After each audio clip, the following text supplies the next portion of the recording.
Hi, I'm Sarah Brooks Long, and I'm going to talk to you about face negotiation theory.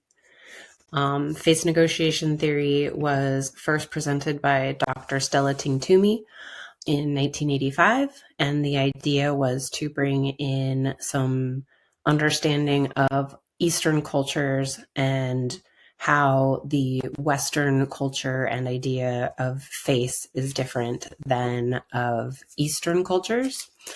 And that we are all presenting our outward face as our kind of identity of ourself, but in many cultures, you are also representing the culture from which you were raised. There's a bunch of terminology. Self-face is the outward projection of your identity. Face work is how we maintain our self-identity. And along with that, we want to be seen favorably or positively. We want to be respected. And the values that we want to be presented in our self-face are those that reflect the values of our society or our culture in which we are raised. So there's also the term of other face, which is the projection of the other person or group. And then there's the idea of a mutual face, where you might be concerned about how both people in or both groups are, how they are projecting their relationship to each other. In collectivist societies, our culture is going to influence how we present ourselves. And amongst collectivist societies, individuality is less important than the society or group as a whole. So the need to save face is not for your own personal gain or well-being. It's for the sake of society and that you are representing the group. Public face, as a result, is often separate from the private face.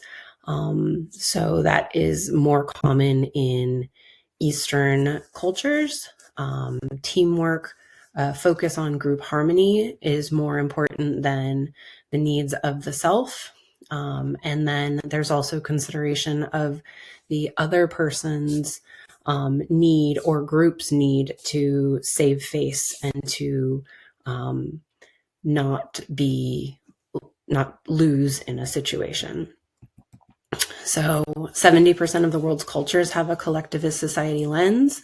Many African, Latin American, Chinese, Korean, and Japanese countries are collectivist societies. So that means that about 30% are individualistic societies. And in the United States, individuality is often viewed as more important than the whole. And there's a need to save face for the sake of keeping your power and promoting yourself. And often the public face is similar to the private face. There's a focus on earning or keeping your power. Group harmony is less important than the needs of self. And there's often less consideration of other people's needs to save face. So as I said here, Germany, many Europeans, Australian cultures are individualistic societies. Okay. And here is an example of how the United States is individualistic. According to the CDC, gun-related deaths in the United States, 80% were of murders and 55% of suicides in 2023 involved a gun.